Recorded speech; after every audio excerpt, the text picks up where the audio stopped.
अस्सलाम वालेकुम। मेरा नाम डॉक्टर मुज्तबा है। मैं कंसल्टेंट नेफ्रोलॉजिस्ट और हाइपरटेंशन स्पेशलिस्ट हूँ national hospital and medical centre DHA में। आज हम बात करेंगे fasting in kidney patients who have diabetes. जैसा कि आप जानते हैं कि रमज़ान मुबारक की आमद है। तकरीबन हर दूसरा मरीज़ गुर्दों के साथ साथ शुगर का शिकार है, शुगर के मर्ज़ का, और वो रमज़ान मुबारक के बारे में सवाल पूछते हैं कि क्या रोज़े रखे जा सकते हैं और क्या क्या कॉम्प्लिकेशंस हो सकती हैं। अब सबसे पहले मैं बात करूंगा डायबिटीज़ पे। इसकी मेनली दो कैटेगरीज़ हैं, टाइप 1 और टाइप 2।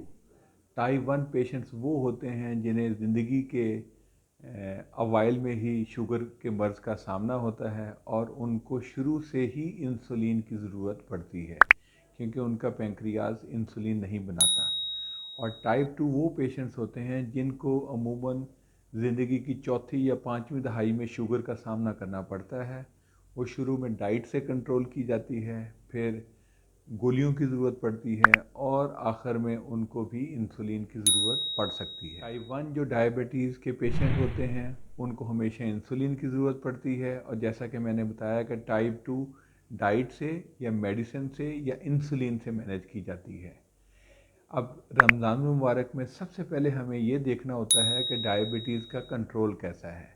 ऐसे मरीज़ जिनका डायबिटीज़ का कंट्रोल सही ना हो, जिनको बार बार हाइपोग्लाइसीमिया की शिकायत हो या उनकी शुगर बहुत ज़्यादा बढ़ती हो जिसे हाइपरग्लाइसीमिया कहते हैं, उनको रोज़े रखने से अवॉइड करना चाहिए।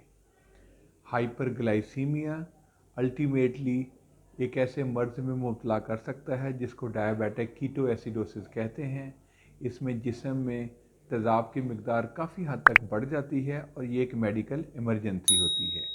ऐसे मरीज़ जिनको डायबिटिक कीटो एसिडोसिस का भी मसला हो हाइपरग्लाइसीमिया के साथ, उनको रोज़ों से अवॉइड करना चाहिए। अब हम देखते हैं कि शुगर का कंट्रोल कैसा रहता है। ऐसे मरीज़ जिनका शुगर का कंट्रोल सिर्फ एक्सरसाइज और डाइट से है, वो रोज़े रख सकते हैं। सबसे पहले मैं आपको ये बात बताता चलूँ कि ये जो गाइडलाइन है ये हर एक पे फिट नहीं होती। हर मरीज़ दूसरे से मुख्तलिफ है। उन्हें अपने फिजिशियन से मशवरा करना चाहिए और अपनी कंडीशन, अपनी बीमारी के हिसाब से मशवरा लेना चाहिए और उस पर अमल करना चाहिए। ऐसे मरीज़ जिनकी शुगर सिर्फ डाइट और एक्सरसाइज से कंट्रोल है, वो रोज़े रख सकते हैं एहतियात के साथ। उन्होंने डिहाइड्रेशन नहीं होने देनी और कुछ ग़ज़ाई एहतियातें जारी रखनी हैं जो कि मैं बाद में बताऊंगा। ऐसे मरीज़ जिनकी शुगर का कंट्रोल टैबलेट से मुमकिन है और कंट्रोल भी अच्छा है, वो भी रोज़े रख सकते हैं, लेकिन उनको भी अपने फिजिशियन से कांटेक्ट करना चाहिए क्योंकि शायद उनकी दवाइयों में कमी की जाए और शायद उनकी टाइमिंग भी चेंज की जाए। और इन दवाइयाँ जो गोली सुबह को ली जाती है उसको हम शाम पे शिफ्ट कर सकते हैं और शाम वाली को सुबह कर सकते हैं, क्योंकि खाने पीने का पैटर्न रमज़ान मुबारक में बदल जाता है। ऐसे मरीज़ जो कि सिंपल मेडिसिन जैसे ग्लूकोफेज है जो कि शुगर को कम नहीं करती फिर भी डायबिटीज़ को मैनेज करती है, उनको रोज़ा रखने में कोई अमल माने नहीं है। ऐसे मरीज़ जो ऐसी मेडिसिन ले रहे हैं जो शुगर को तेज़ी से कम करती हैं, जैसे कि सल्फोनाइल यूरिया है, ये एक किस्म है दवाइयों की, उसमें काफ़ी चांस ये है कि उसकी दवाई की डोज कम करनी पड़ेगी।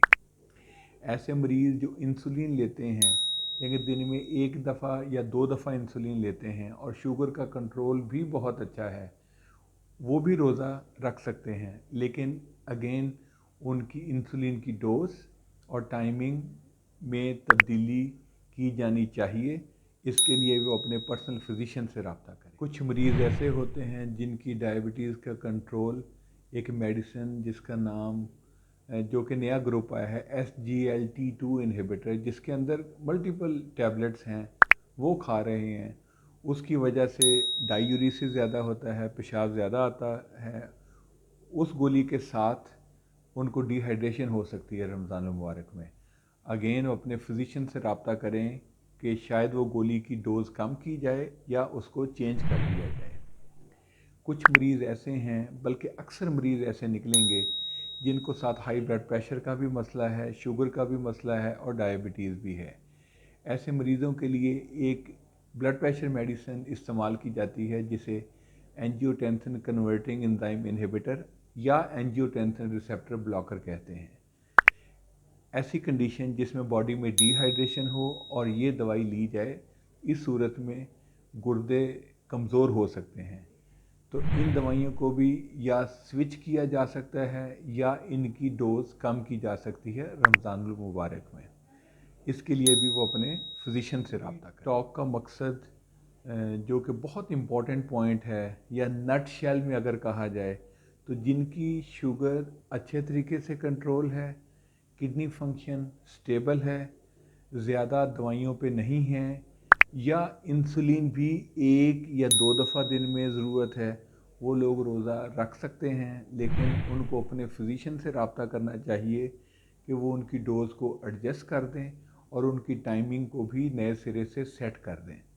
ایسے مریض جن کے گردوں کا فنکشن نیچے آ رہا ہے، جن کی شوگر ان کنٹرول ہے، بار بار یا ہائپوگلائسیمیا ہوتا ہے یا ہائپر گلائسیمیا ہوتا ہے، یا جن کو ڈائبیٹک کیٹو ایسیڈوسس ہو چکا ہے، ان کو روزہ رکھنے سے اوائڈ کرنا چاہیے۔ آخر میں یہ بات کہوں گا کہ یہ میری اپنی ذاتی رائے ہے، یہ کسی قسم کا ریلیجس فتویٰ نہیں ہے، یہ opinion purely based on medical knowledge ہے۔